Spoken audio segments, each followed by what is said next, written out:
Welcome back mga ka-fishing. Yan, so ito po yung aming unang kalas. Ayan, kalas, unang area. Yan po.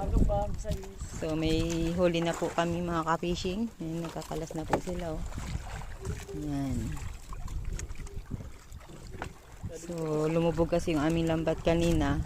So nahamagan po ng isda ng tamban. Kaya may huli po. So yan pa, oh, may kawan pa po sa loob. Yan. Pero hindi pa po siya bumabangga. Papunta siya sa dulo ng aming lambat. Yun po. So kawan po yan. So 3 bangka po kami dito sa area na ito mga ka-fishing. Sa aking tatay. At yun sa aking yan, mga kawan po yan. Madaming kawan yun. Yun. Madaming kawan ng tamban mga ka-fishing.